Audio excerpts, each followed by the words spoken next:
Hi everyone, welcome to the studio. I'm joined today by the wonderful Mr. Steve Duffield. Thank you very much. Cool. Steve, thanks for coming in and chatting today. Yeah. Talking about your journey and your story musically. Yes. How things have gone, kind of come around for you, and how things have developed. I mean, my first memory of you is the Janitors. Yes. That's where the story starts, really. I Yeah. mean, there was a band in Portsmouth before that, Magic Roundabout, that Yeah. sort of developed into the Janitors in a certain extent. But yeah, that's our first single. I think was about late 80s, 88, 89. Yeah, and as always, my journey is, I guess, the biggest factor was me surrounding myself with people who know what they're doing, because I didn't, and I wanted to be in a band. I didn't really want to be a musician, and but there were some good musicians in Portsmouth, so yeah, it was a case of making friends with people, and in that case, I guess it was like Steve and Rob, Janitors, and Pete was my sort of lifelong friend. So yeah, that was our starting point. Garage rock. Yeah, some great songs. Lots of hair. Lots of leather jackets. Yeah, excellent. That band had a real impact on a lot of people, certainly within the city. And you did stretch your legs further afield from that. Yep. So through the mild band Janitors, and how did sort of musical things develop for you after that? Well, I guess we did the Janitors. We were lucky enough. We went touring. We went to Germany. We were signed to a German label. We did our album on a German label, and so that was really the sort of where I discovered my love for playing live and going and travelling and things like that. I hadn't really travelled before that in terms of holidays and things. So, and we did that, and we took that probably as far as we could, and we were offered a big tour. I think we were offered a tour, believe it or not, supporting Iggy Pop at that time, and we couldn't do it just because of our very sort of parochial attitude towards life and being married and having jobs, and really more than anything else, Steve just got married, and he had a good job, and so he couldn't really give the time to it. We really wanted to give the time to it, and I think that sort of drew the line as to we couldn't take that any further. Yeah. So then moved away, started doing went to uni. And that was always going to be a struggle, and then ended up in London and did a Janitors reunion, and met a couple of people there. One of them wanted us to start a band, and it was like a proper mob band. They wanted to be like a proper authentic mob band, which was Nave. And that's where I met Steve Mason. He was a drummer. He'd been sort of headhunted into this band as well, and so we did that for a few years. That involved quite a lot, going to Italy and Spain, Germany. It was good fun, some good fun, ups and downs. That way. So that was really showed me the difference between sort of playing in a band in your hometown with your mates, and then going and being with people who you were in a band with because you were in a band. Well, I was going to steer into that direction, because I mean, I suppose going back, the one great advantage of Steve, what Steve Limsley was talking about here, we because you didn't go and do that, we both get our cars serviced really well. Yeah, we looked after. So thanks, Steve. Yeah, he's always there. Surprises matters. But yeah, exactly. So it's spreading your wings straight away. So rather than being a big fish in a small pond, it's not about being a smaller fish in a bigger pond. It's about then going out and experience what life has to offer, because that is a life experience. Yeah. And doing that at that time was really good for me. Well, good from a musical point of view, because again, I was surrounded by great musicians. Not all of them were great people, to be honest with you, but. For me and Steve, it was really fun, sort of trying to fit into that scene, and unsuccessfully fit into the scene, but it really showed you, again, it's sort of like knowing it. Not only did it show you what you enjoyed, but it showed you what you didn't enjoy. Yeah. And so it was that whole part of it was like Britpop was going on, and we were playing like 60s music, and it was all guitar, and it was good fun. And our keyboard player Paul Newman at the time, he was a great musician, just very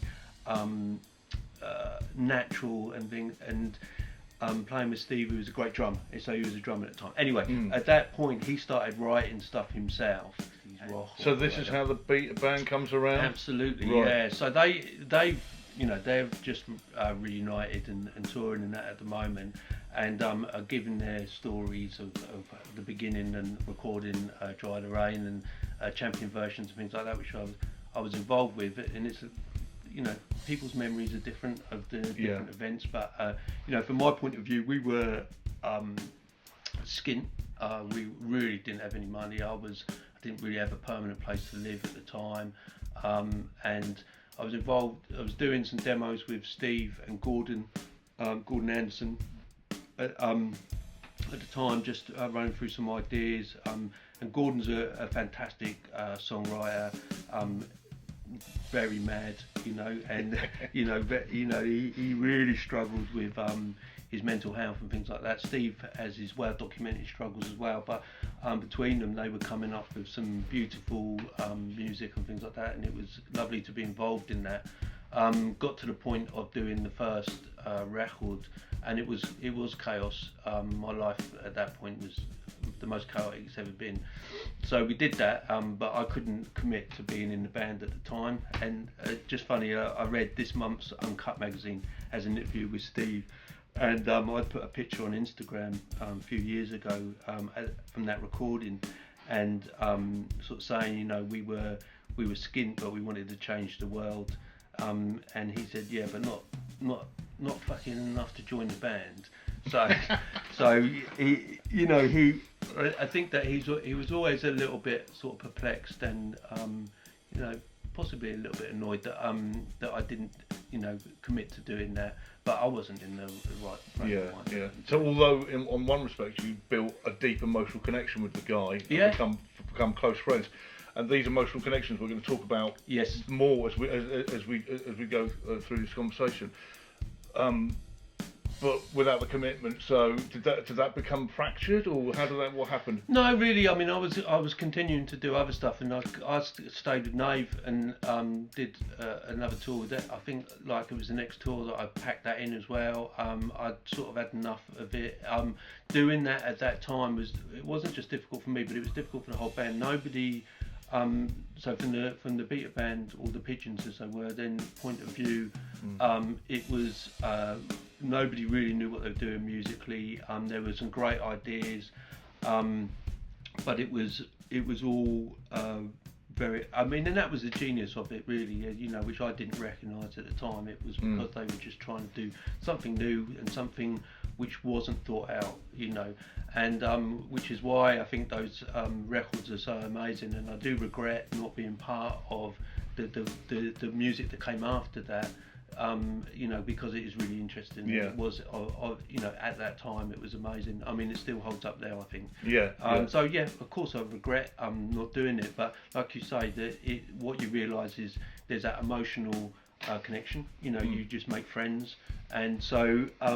And I was very fortunate then after, whilst I suppose it was at the end of the Beta Band, Steve started doing his solo stuff, and he did King Biscuit Time, and he contacted me, and I went and recorded some bass for No Style EP at that time, and then he went on and did an album there, and then when he later on, I moved to France for 6 years, and then came back, and then he got back in contact with me and asked whether I'd play. I mean, his words were, "We need someone cheap," so I thought of you. So then, but then obviously I did another 10 years with him, doing his solo stuff and working through that and recording a couple of albums. Some great songs as well. Yeah. I mean, he's an amazing songwriter, and we've, as all friendships, we have our ups and downs, and but he's an amazing, has an amazing sense of humour. Really funny guy. For someone who comes across as quite difficult and dour, and and he definitely has had his problems in terms of mental health, but he's one of the funniest people I've spent time with. So it is, and all of that, his songs amazing, and it's a great experience for me to go in the studio and work through his songs and perhaps and hopefully bring in something to them in terms of my bass playing. But were you given a lot of creative freedom and how you approach the sessions and what was being written? Was it bass lines? Was it more than that? Or? No, so I think the way it worked generally is he's very much he comes up with a finished product like himself in terms of demoing stuff, and then sent it to me without bass lines, and then said, right, you've got to come up with something better than I've done, right? And if you have, we'll use it, and if you haven't, we'll use mine, and you learn to play mine. Yeah. So put your own personality into it. Yeah. And and I had quite a good hit rate, of mine being used. So it was quite encouraging.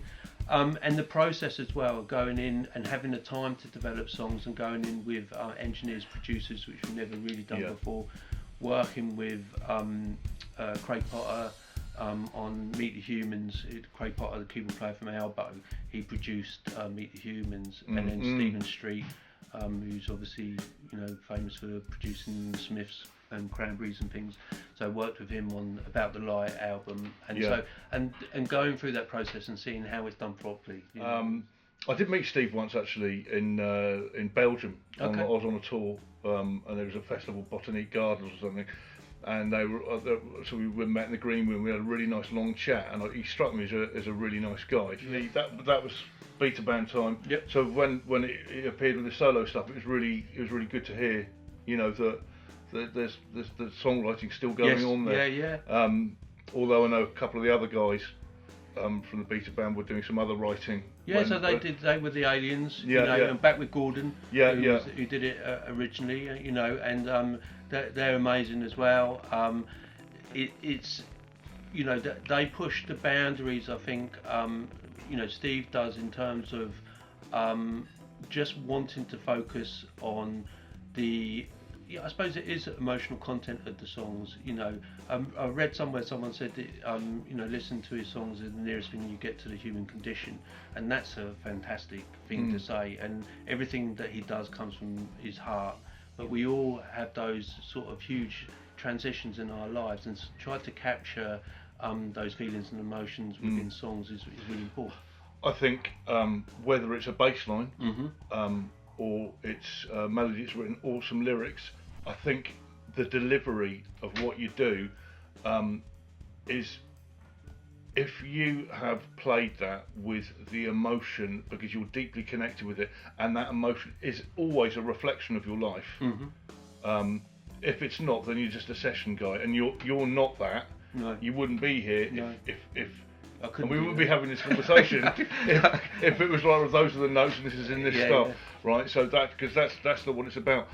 And I think there are many artists out there that you can hear it when they believe in the lyrics that are being sung, or the way that the music is composed. It's not overly slick, or whatever it is you're hearing in it. And I think that's really, really important to the listener, and that's why listeners probably connect and feel like they have a personal connection with an artist. Yeah. So that process then, from working with Steve, and then, I mean, you're working in mental health now. Yes. Right.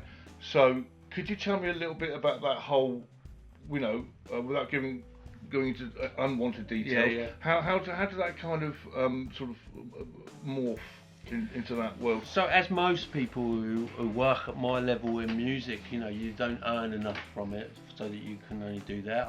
I've had a very, complicated life in terms of where I live and things like that. So, I mean, without going through all of the complications of it, I ended up coming back from France to England, working in security in London, and which was quite soul destroying for me, to do that right in the heart of London. Although, to be honest with you, it wasn't too bad. I worked with some lovely people, and it wasn't a horrible experience. But eventually, I came back to Portsmouth, or this area, and looking for work, and that 111 was just starting up in the ambulance service, so joined them, and then come to Portsmouth, and I got together with my partner now, and she works in mental health at the hospital, and she said, they're starting up a new mental health hub, so it would be something that you'd really enjoy. And I was sceptical as to my abilities to do it, and also that it would be very enjoyable. It is. I work in a great team. I love it. It's a really good thing. And I think that the like you say, life experiences, working in music, particularly working alongside people who have their struggles, you really recognise that even sometimes on the surface life is good and everything, and that it's not always good, and for everybody, we all struggle at different times in our lives, and to be able to, for me now, in a very small way, to have those first chats with people about their mental health, to be able to hopefully guide them into the services and into the help that they need, which is appropriate for their needs at that time. It's a really important skill. That makes it sound cold, but what I mean is to be able to have that within your personality, to be able to understand people, to be able to listen, advise, care, and show a real genuine interest. Yeah.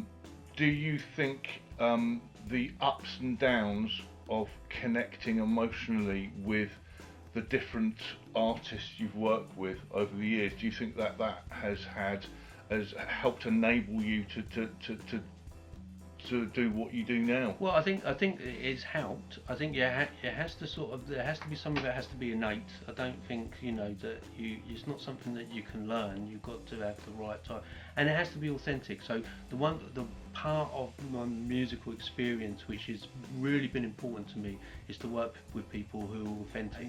If you genuinely do want it to you want to help people genuinely, or you want to play music genuinely, and you want to be an authentic expression of whatever it is you're doing, whether it's music, whether it's it's not the complete package. It's the process of doing it. Absolutely, yeah. Because that enables people, it helps people, whether it's working together and going through the ups and downs of working through a mix or a song arrangement. If you've got that deep emotional connection and trust, you're going to build something that has a real reflection of human nature. Yes. It doesn't have to be painful, no, necessarily, no. But the things and conversations that you have with the people you work with and the people you love is going to help you get a much better result. And I wonder how much of that comes across in, because you can't just tick boxes in working in mental health now. You have to really investigate and connect with that person and that individual, and work out what their needs are.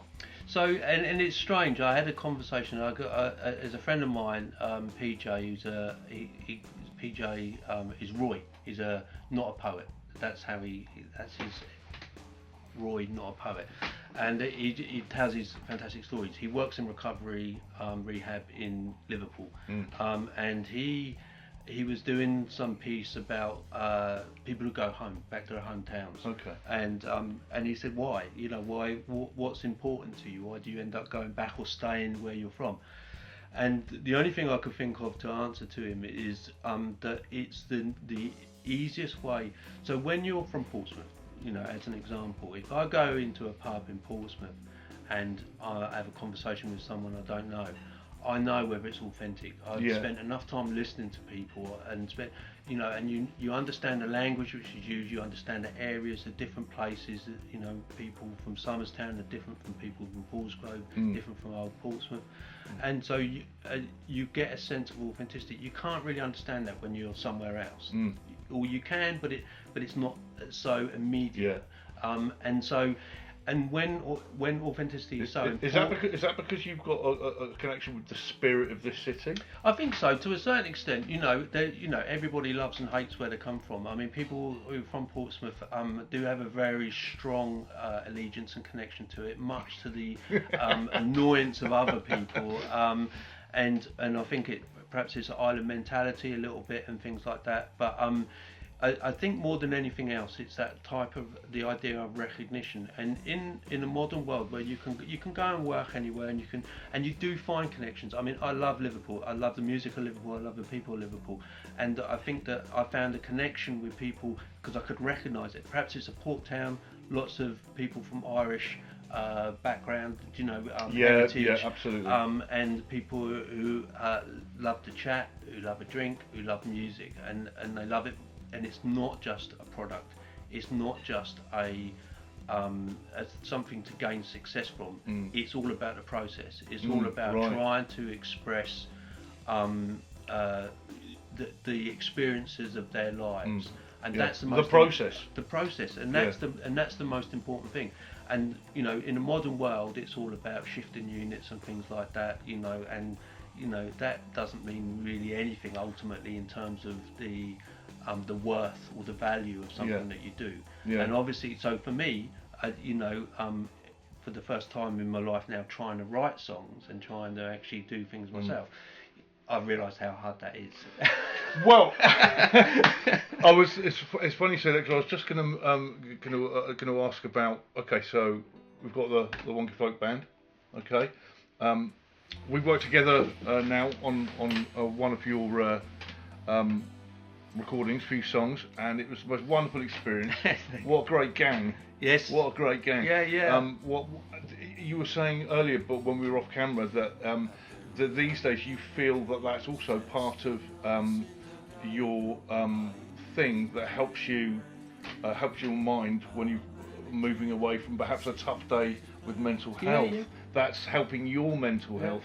That's a thing for you. That an expressive thing and a creative thing, and something that reflects your personality and connections with others again, moving forward. So how did that come about, and what was the story there? Well, so it was really sort of the idea of a challenge. It was the idea of, I've worked with lots of people who write great songs, write great tunes and things like that. I've never really tried to do it. I've always thought of myself as someone who just plays bass for other people. I think with the Wonky Folk there, it started with this idea of a challenge. So none of us have really been very experienced with what we're doing, or had spent a lot of time doing it. So me, Carly, Jane, and Matt. Matt's a great guitarist, but he hasn't done a lot with that over the years. Jane has been in different bands in Portsmouth. I've known her for years and years. She used to come out with the Janitors. Jane Cottrell, good. Yeah. Queenie. Yeah. She's a cool cat. Yeah. And Carly, who's sort of fairly new to playing bass, but has a great feel and does and plays music for all the right reasons, and is a long-standing friend anyway. So it was the idea of having this little family, little community, and challenging ourselves of how far could we take this with, and seeing whether it's going to be a complete awful. I've never sung, I've never played guitar, and so I'm going to be the singer and the guitarist, and write these songs. But it sounds like immediately from the outset, you've not put pressure on yourself. No. There's no dream destination for it. It's again the process. Yeah. It's, as you said, a wonderful way of putting it, and seeing it as putting a family together. Yes. Of great people. Yeah. But challenging yourselves artistically, obviously. Yeah. Are you writing at the moment for something? Well, it's a very slow process, and because we've all got lots of other stuff going on in our lives, and so it's not always easy to get together to do that. I do write very slowly, and because there isn't, I suppose, because there isn't those deadlines and there isn't that reason to do it. Sometimes it's hard. I suppose my troughs. No deadlines, no egos. Well, yeah. Because you're going to come across them over your musical career, but when you're free from that, that's beautiful, isn't it? Yeah, absolutely. And also, I was going to say, there's no reason, and that sometimes is good and bad. So sometimes I think that particularly when you get older, I'm not far away from 60 now, and you start thinking to yourself, why am I doing this? What's the point of doing this? Why? It makes sense when you're 18, and that's going to be your career, and you're going to make, travel around the world, make loads of money.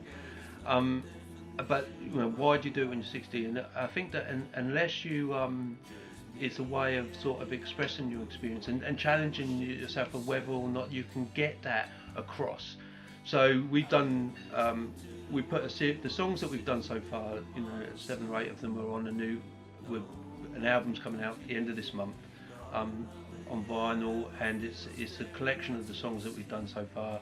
It's called Kingston Prison Blues, and Kingston Prison has a connection for me. My dad was the probation officer resident in Kingston Prison when I was a kid, and I've lived all around Portsmouth, but it sort of had this. There was an essence of the idea of lots of the songs are about Portsmouth and about my relationship with Portsmouth, I guess, and the people I know, and I think that again, it was, does it work? I don't know whether it works. It'll be interesting to see whether anyone listens to it. They're the songs we recorded here with you, and that was not an easy process for us. In terms of trying to get a song, it helps working with you, because I think that I think one of the most important things, for us is that, you either have a really clear vision of what you want the end product to be, or you have to give a certain amount of trust to someone else you're working with, and sometimes that's handing it all over to a producer. But that's really taken it out of your hands. But sometimes it is to do with a conversation, and just to do. And if you think to yourself, someone gets what it is that you're trying to do very quickly and can help you do that because of your inexperience in that process and things like that, then that's really good. And I think that's how we work together. Why it was, really easy for us to do that and get these things together. Thanks very much for you say, Steve. I mean, I've always thought. My job, being a deeper thing than a recording engineer is from more of a production perspective, is to help establish the vision of the artist, not mine. Yeah. It's not mine. Yeah. It's yours, and so to be able to understand that and facilitate those wonderful ideas. So, very kind of you to say that. So, coming out on vinyl. Yes. So it's the normal convoluted and complicated way we work. So we've ended up with a Greek record label, Old Bad Habits, who offered to, along with Mike from Champotic, who obviously know my whole life, who's a major instigator of the more avant-garde side of music in Portsmouth, and I think the last Action Painting single, which I did with them, that came on the same label. I think so, and we're playing with them next year so there's a pop, the Athens Pop Underground Pop Festival, and Action Painting played it last year. I think they're playing again this year, and we're heading out to do that with them. I think I'm going to be there. Oh right. Mike's asked me to come out and be involved in the Music Liberation Fund. So that's another. That's another. There'll be. It's going to be fun. Yes. Yeah. To have that out on vinyl, and to have that as a sort of I think why I love records is that there's that sort of encapsulation of a moment in time. Tangible thing. Yeah, it's something there, and it's just capturing that moment of how you were all feeling, and that like you say, that process that you were going through, and it's very raw. It's not very it's not very slick, and you obviously focus on your own failings. I'm not a great. But it encapsulates a process, a feeling, relationships, emotions, moments in time, which is fantastic. Really good. Okay, so we're nearly there. Yeah. Got one question which I'm going to ask. Yeah. What about if in 10 years' time a robot turns up to do your plumbing? So robot plumber turns up, and I just had this vision of a Tesla van pulling up in Southsea, Yeah. and this robot gets out and says, "I am here to do fix your sink," I think, I don't know how I'm going to feel about that. Well, the funny thing is I've had this long-term discussion, or could say argument, but discussion, let's call it that, with Steve Limpany, and he always argues that the struggle of life is the thing that makes life worth living. We don't go back and sort of say, well, we created the wheel, so that's helped us, so that's technology. I'm not going to use a spade, I'm going to dig the ground with my hands, because a spade is technology. So we don't do that. So and he always argued that if you had to go down to the bottom of your garden and get water from the well, you would enjoy the water more. And I would argue, no, I want to turn on my tap and get water into my glass without all of that struggle, so that I can struggle with stuff that I really want to struggle with. Right. So, and I don't think that anybody really wants to go back and say and live a sort of some people do, and the primitivism, and things like that. But I don't get that. I'd say, however, what I would say, that within a capitalist mode of production, all of this technology, AI, robots and things like that, are going to be working to increase the wealth of a very few people, rather than actually making lives of people better. I guess if we're going to have more free time on our hands, because there'll be, maybe things will be done for us, then maybe people will spend more time going to watch live music and great musicians like yourself. Well, I'd hope so. I'd hope so. But the trouble is, within the society shaped within capitalism, more free time means more free time to ruminate on why you're not successful and why you haven't got 10 bazillion people subscribed on your YouTube channel. Absolutely. Yeah, so don't, by the way, don't subscribe, I don't care. Yeah. All right. Anyway, Steve, thank you so much, man. No, I really great. appreciate it, bud. Big hugs, man. Thanks, buddy. No worries. See you, everyone. Bye-bye.